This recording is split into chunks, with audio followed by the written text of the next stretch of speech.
ప్రతిదినము దేవుని కృపావార్త కొరకు ఎదురు చూస్తూ ప్రార్థిస్తున్నటువంటి ఆత్మీయులందరికీ నేటి వాగ్దానంగా యోబు గ్రంథం 8వ అధ్యాయం 22వ వచనం. Job chapter 8:22. ఆయన నీకు నోటి నిండా నవ్వు కలుగు చేయను, ప్రహర్షముతో నీ పెదవులను నింపును. He will yet fill your mouth with the laughter and your lips with the shouts of joy.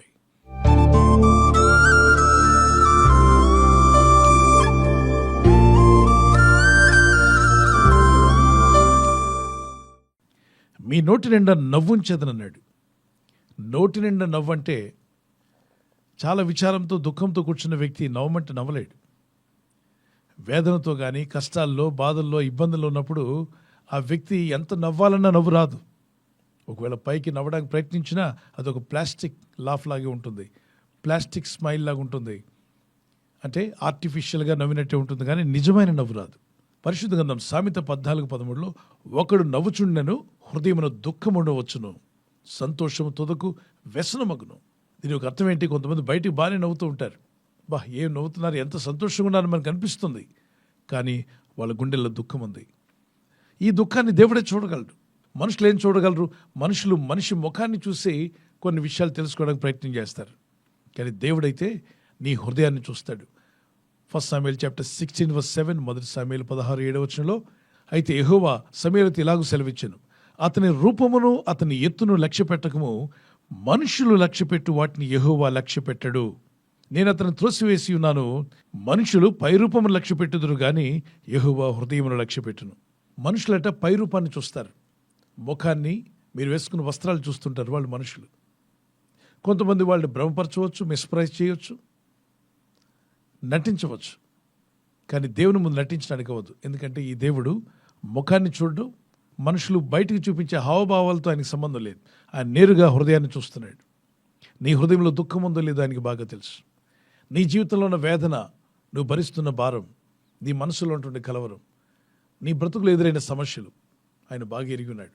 అందుకే వాక్యం సెలవిస్తుంది, దేవుడు హృదయాలను చూసే దేవుడు గనుక ఈ దేవుని సన్నిధిలో నువ్వు ప్రార్థించి మొరపెట్టి ఆయన యందు విశ్వాసం ఉంచి నీ హృదయ భారమును ఆయనతో పంచుకోగలిగితే ప్రార్థన రూపంలో, కనికరం గల దేవుడు, దయగల దేవుడు నీ నోటి నిండా నవ్వుంచును అంటే అర్థం నీ భారమును ఆయన తొలగిస్తాడు, నీ బాధను తొలగిస్తాడు. ఉదాహరణకి ఒక వ్యక్తి చాలా విచారంతో దుఃఖంతో ఉన్నాడు, ఎందుకంటే అతను కలిగిన అనారోగ్యాన్ని బట్టి. హాస్పిటల్కి వెళ్ళి చెక్ చేసినప్పుడు బ్లడ్ టెస్ట్ చేశారు, ఎక్స్రే తీస్తారు, ఎంఆర్ఐ అన్నీ కూడా చూసినప్పుడు అతని రిపోర్ట్స్లో ఒక సమస్య బయటపడింది. దాన్ని బట్టి డాక్టర్స్ చెప్పారు, ఇమ్మీడియట్లీ నీకు ఆపరేషన్ చేయాలి, విదిన్ వీక్ డేస్లో, లేదా 15 రోజులు ఆపరేషన్ పడుతుందని చెప్పారు. అతను చాలా దుఃఖంతో వేదంతో ఉంటాడు, కలవరంతో ఉంటాడు, కృంగిపోయి ఉంటాడు. మరి నోటి నిండా నవ్వేలా ఇస్తాడు దేవుడు? ఈ 15 రోజులు కనుక అతను పట్టుదలతో ప్రార్థించి దేవుని వాగ్దానాలు చేత పట్టుకొని యేసు పొందిన గాయముల చేతనే స్వస్థతను పొందితిని, నిశ్చయముగా ఆయన నా రోగములు తొలగిస్తాడు, నా బాధలు నేను భరించి ఉన్నాడు, నేను చావను సజీవుని యెహోవా క్రియలు వివరిస్తాను, యేసు ప్రభువారు పొందిన గాయముల ద్వారా స్వస్థతను అందుకుంటాను, నిన్ను స్వస్థపరిచే యెహోవాను నేనే అని ఆయన వాగ్దానం చేశాడు కదా. ఆ వాగ్దానం ఎత్తి ప్రార్థన చేస్తూ పట్టుదలతో కుటుంబం అంతా కూడా ప్రార్థిస్తున్నారు. ప్రార్థనా పరులు కొందరు ఉపవాసం ఉండి మరీ ప్రార్థన చేశారు. ఈ 15 రోజుల తర్వాత మళ్ళీ హాస్పిటల్కి వెళ్తే ఏ డాక్టర్ అయితే అతను పరీక్షించి చెక్ చేశాడో, అర్జెంటుగా ఆపరేషన్ చేయాలని చెప్పిన డాక్టర్ మరొకసారి పరిశోధించినప్పుడు ఈ రోగిని పిలిచి, నాకు ఆశ్చర్యం వేస్తుందయ్యా, మొన్న రిపోర్ట్స్లో కనబడిన సమస్య ఈరోజు కనబట్టలా, ఆ సమస్య పూర్తిగా పోయింది, నీ టెస్ట్లో నేను చెక్ చేశాను, పూర్తిగా నువ్వు విడుదల పొందావు, ఏం అద్భుతం జరిగిందో నాకైతే తెలియదు అన్నాడు అనుకోండి. నోటి నిండా ఏముంటుంది? నోటి నిండా ఏముంటుంది? నవ్వు. అతను ఎంతో నవ్వుతో బయటకు వస్తాడు. వారి కుటుంబస్తులకి, స్నేహితులు కూడా గొప్ప సంతోషం కలుగుతుంది. మరికొందరు జీవితాల్లో ఫైనాన్షియల్ స్ట్రగుల్స్తో ఉన్నారు, ఎన్నో ఏళ్లగా ప్రయత్నం చేసినా జరగల, కానీ విశ్వాసంతో ప్రార్థించి ప్రయత్నం చేస్తున్నారు. ప్రయత్నం మానొద్దు. ప్రార్థనా ప్రయత్నం చేస్తున్న ఒక అద్భుతం జరిగింది, ఆశ్చర్యం జరిగింది. మీరు ఊహించని రీతిలో ఎప్పుడున్నో మీకు రావాల్సిన అమౌంట్ ఒక్కసారిగా వచ్చేసింది, మీ అప్పులు తీర్చుకోగలిగారు. మీ ముఖంలో ఏముంటుంది చెప్పండి? నవ్వు, ఆనందం కలుగుతుంది. ఈ వాక్య భాగం మీలో నెరవేరాలని ప్రార్థన చేద్దాం. ఈ వాగ్దానం వింటున్నటువంటి ఆత్మీయులారా, ఒక చిన్న కీర్తన పాడుకొని మరలా కొనసాగిద్దాం. సంతోషం పొంగింది, సంతోషం పొంగింది, సంతోషం పొంగుచున్నది. హల్లెలూయా. యేసు నన్ను ప్రేమించిన నాటి నుండి నేటి వరకు సంతోషం పొంగుచున్నది. సంతోషం పొంగింది, సంతోషం పొంగింది, సంతోషం పొంగుతున్నది. హల్లెలూయా. యేసు నన్ను ప్రేమించిన నాటి నుండి నేటి వరకు సంతోషం పొంగుతున్నది. సంతోషం పొంగింది, సంతోషం పొంగింది, సంతోషం పొంగుతున్నది. హల్లెలూయా. యేసు నన్ను ప్రేమించిన నాటి నుండి నేటి వరకు సంతోషం పొంగుతున్నది. దేవుని కనికరము, దేవుని దయ చొప్పున గొప్ప మేలులు పొందిన వారై మీ నోటి నిండా నవ్వుండే విధంగా ఆశ్చర్య అద్భుత కార్యములు ప్రభు ఆయన నా మహిమార్థమే జరిగించి మీ కుటుంబంలో మీ జీవితాలను దుఃఖమును సంతోషంగా మార్చునుగాక. సారా తనకు బిడ్డలు లేరని ఆమెను అందరూ గొడ్రాలని పిలుస్తున్నప్పుడు ఆమె ఎంతో వేదన పడింది, దుఃఖపడింది. వేదంతోనే జీవితాన్ని కొనసాగిస్తుంది. కానీ దేవుడు తను చేసిన వాగ్దానం నెరవేర్చాడు. ఒకరోజు రానే వచ్చింది సమయం.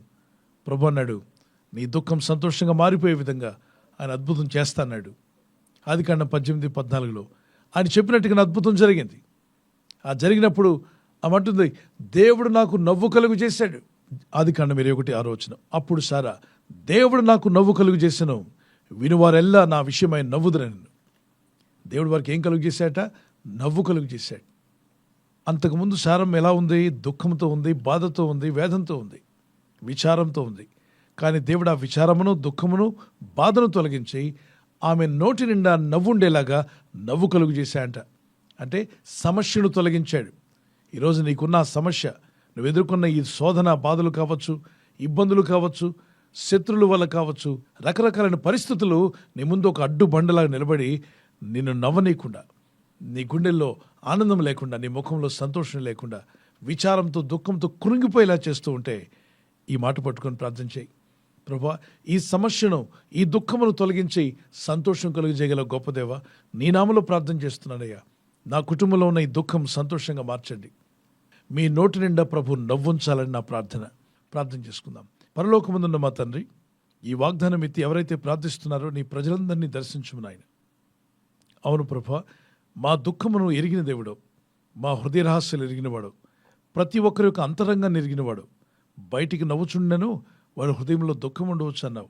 మనుషుల ముందు నవ్వుతున్నట్టుగా నటిస్తున్నా వాళ్ళ జీవితాలను దుఃఖము, బాధను ఎరిగి ఉన్నావు. వారికి కలిగినటువంటి శ్రమ నుండి వారిని విడిపించండి. వారికి ఉన్న బంధకాల నుండి వారు బయటపడాలి. వారికి కలిగిన అనారోగ్యములను వారిని విడిపించి స్వస్థపరచండి. నీ దయ, నీ కనికరం చొప్పున ప్రార్థిస్తున్న ప్రతి వ్యక్తి నీ హస్తంతో తాకబడిన వారై, బలపరచబడిన వారై, విడుదల పొంది వారి నోటి నిండా నవ్వుండే విధంగా ఆశ్చర్య అద్భుత కార్యములు మీరు జరిగించబోతున్నాను యేసు నామములో నమ్ముచూ ప్రార్థిస్తున్నాను. ఆ మిరకల్స్ ఇప్పుడే వారి జీవితంలో ప్రారంభమవునుగాక. ఈరోజు ప్రార్థించి ప్రయత్నించబోతున్న శంకుస్థాపన అయిన, గృహప్రవేశమైన, ఒక బిజినెస్ ప్రారంభిస్తున్నా, ఉద్యోగ ప్రారంభానికి వెళ్తున్నా, ఒక మంచి కార్యక్రమాన్ని ప్రారంభిస్తుండగా, నేను వారి బిడ్డల వివాహం కొరకు ప్రయత్నాలు చేస్తుండగా, వారు చేస్తున్న ప్రయత్నాలు ఫలించలాగున మీ దూతలకు ఆజ్ఞాపించండి. ఎవరైనా హాస్పిటల్లో ఉన్నా, ఐసీయూలో ఉన్నా, ప్రభు ఎవరైతే సీరియస్ కండిషన్లో ఉండి బాధపడుతున్నారో వారికి యేసు నామములో స్వస్థతను అనుగ్రహించండి. మీ గాయపడిన హస్తమును చాపి వారికి ఉన్న సకల రోగాల నుండి విడుదల ఇచ్చేయి. వారిని లేపి నడిపించడాన్ని సాక్షులుగా నిలబెట్టుకోండి. ఈ ఉదయకాలం ప్రతి రోగి యేసు నామములో స్వస్థత నొందునుగాక. తండ్రి, ఈ దినం ఎవరైతే ప్రయాణమై వెళ్ళబోతున్నారో, అది రైలు మార్గమైనా, ఆకాశ మార్గమైనా, బస్సుల్లో, వాహనాల్లో ఎక్కడ ప్రయాణం చేస్తున్నా, రోడ్డు మార్గంలో ఏ వాహనంలో వారు ప్రయాణం చేస్తున్నా, నీ ప్రజలకు కాపాడే దూతలను పంపండి. నిన్ను ప్రేమించేవారుగా, అంతవరకు నీ కొరకు నిలబడేవారుగా, ఈ విశ్వాస యాత్రలు ఎన్ని శ్రమలు, కష్టాలు, శోధనలు వచ్చినా దేవుని నుండి దూరం కాకుండా, ఎటువంటి పరిస్థితుల ద్వారా నీ బిడ్డలు వెళ్తున్నా విశ్వాసంలో కత్తియుద్ధాన్ని కొనసాగించబడిన యేసయ్య నీ వైపు చూస్తూ మాకు ముందుంచబడిన పందెంలో ఓపికగా పరిగెత్తి నీ రాజ్యం చేరేంత వరకు గొప్ప జై జీవితం వీరందరికీ అనుగ్రహిస్తాను నమ్ముచు నజరేయుడైన యేసుక్రీస్తు పరిశుద్ధ నామములో అడిగి వేడుకుంటున్నాను పరలోకపు తండ్రి. ఆమేన్. ఆమేన్. God bless you.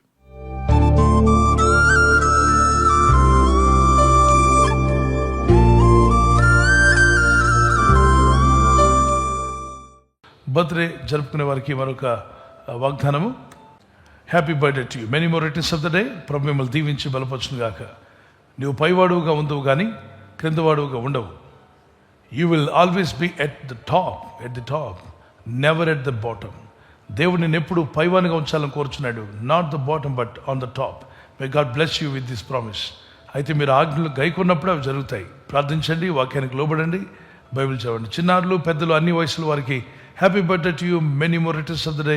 May the Lord bless you with the showers of blessings. మరి దేవుని కృపలో, ప్రార్థనలో, విశ్వాసంలో ఎదిగి వర్ధలెదురుగాక. God bless you. We are praying for you. Happy anniversary. Those who are celebrating anniversary, may God bless you. Many more returns of the day. May the Lord help you to celebrate. ప్రభు అక్కడ ఆలస్యమైతే silver jubilee, golden jubilee, అలాగే platinum కూడా జరుపుకునే కృప దేవుడు మీకు ఇచ్చునుగాక. నీకు వాగ్దానం 1 యోహాను పత్రిక 2వ అధ్యాయం 17వ వచనం. 1 John chapter 2 verse 17. దేవుని చిత్తంను జరిగించేవాడు నిరంతరము నిలుచును. దేవుని చిత్తం జరిగించేవాడు నిరంతరము నిలుస్తాడు. The man who does the will of God lives for ever. మరి ఎల్లప్పుడూ జీవించాలనుకున్నట్లయితే దేవుని చిత్తాన్ని నెరవేర్చే భార్యగా, భర్తగా మీరు ఉండండి. భార్య భర్తకు లోబడాలి, భర్త భార్యను ప్రేమించాలి. మీ ఇద్దరు ఐక్యత కలిగి ఉండడం వల్ల మీ కుటుంబం దీవించబడుతుంది, మీ ఇల్లు దీవించబడుతుంది. దేవునికి ఆనందం, మీకు సంతోషం. God bless you. మీ దాంపత్య జీవితంలో దేవుడు కృపనిచ్చి, బలపరిచి, సమాధానంతో నడిపించునుగాక. ఆమేన్. విడిపోయిన భార్య భర్తలు ఉంటే కలపబడుదురుగాక, సమాధానం కలుగునుగాక. ఆమేన్. ఈ ఛానల్ మీరు సబ్స్క్రైబ్ చేసుకోవడం వలన 2 పనులు జరుగుతున్నాయి. ఒకటి, సువార్త జరుగుతున్నది, ఆత్మలు రక్షించబడుతున్నాయి. రెండవది, పేదలకు, అనాథలకు ఈ ఛానల్ ద్వారా సహకారం అందించడం జరుగుతుంది. మనం సబ్స్క్రైబ్ చేసుకోవడం వలన అందరికీ సహాయం చేసిన వారమవుతున్నాం. ఖచ్చితంగా ఈ యూట్యూబ్ ఛానల్ ను సబ్స్క్రైబ్ చేసుకొని బెల్ బటన్ ను క్లిక్ చేయండి. మీకు వెంటనే మెసేజెస్ పంపబడతాయి.